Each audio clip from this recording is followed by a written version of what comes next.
बहुत बहुत धन्यवाद रुद्र जी हमारे साथ जुड़ने के लिए और तमाम जानकारी के लिए।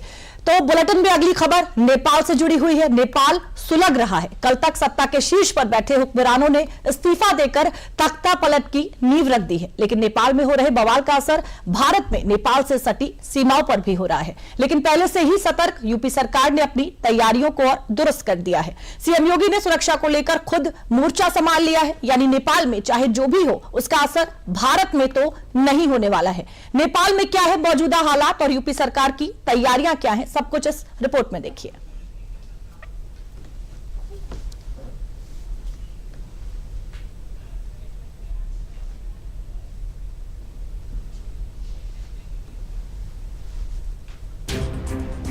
नेपाल में हुए हिंसक प्रदर्शन की आग अब भारत में भी दिख रही है।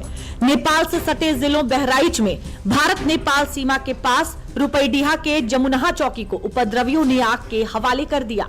आग की जद में जमुनाहा बॉर्डर की चौकी और ये नेपाली कस्टम कार्यालय भी आया।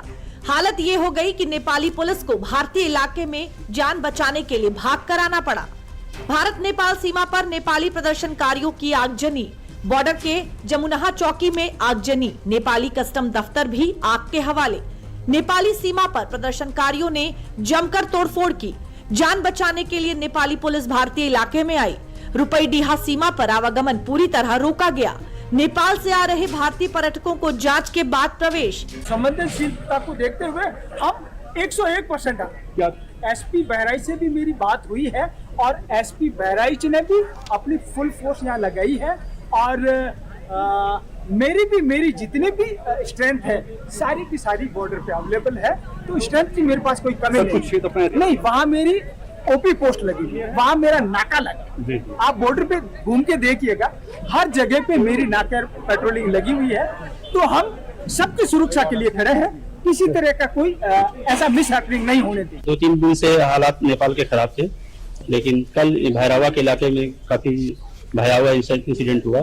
उनका सीमा के नजदीक भंसार को जला दिया और कई जगह आगजनी किया, चेयरमैन का घर को जला दिया। तो ये जो रिपोर्टिंग हुई थी कल शाम की घटना थी। उसके बाद से कोई इंसिडेंट रिपोर्ट नहीं हुआ है। हमारी नेपाल पुलिस और नेपाल एपीएफ के साथ लगातार संपर्क है। अभी रात के बाद कोई घटना नहीं हुई है। अभी स्थिति सामान्य होने की तरफ है। महाराजगंज में भारत नेपाल के सोनौली बॉर्डर पर भी प्रदर्शनकारियों ने जमकर हंगामा किया।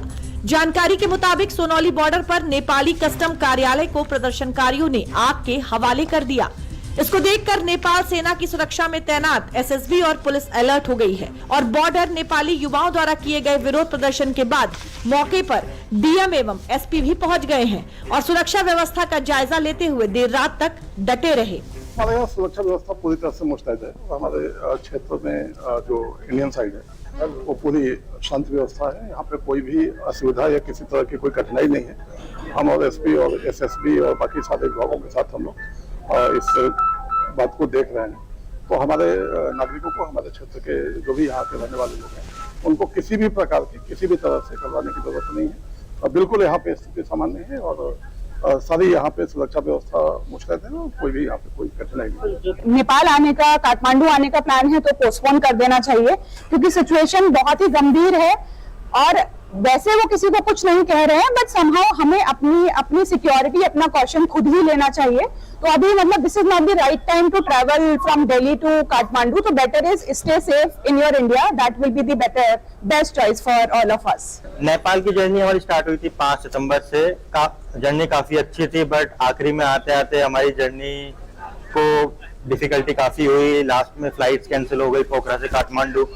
फिर हमने टैक्सी बुक किया, बॉर्डर तक आए, 200 किलोमीटर हमने टैक्सी से कवर किया। अभी हम बॉर्डर पे हैं, इंडिया नेपाल बॉर्डर पे। यहाँ पे आके काफी सेफ हम महसूस कर रहे हैं। रास्ते में काफी दिक्कतें आई, रोड ब्लॉक्स थे, प्रोटेस्ट हो रहे थे, लोगों ने बैनर फूक रखे थे, मतलब काफी सारी डिफिकल्टी थी। बट फाइनली ड्राइवर भैया ने भी काफी मदद की और हमें यहाँ पे बॉर्डर तक पहुँचाया। नेपाल में तनाव के बीच सीएम योगी ने आदेश दिया है कि नेपाल से सटे यूपी के सभी जिलों में पुलिस 24 घंटे हाई अलर्ट पर रहेगी।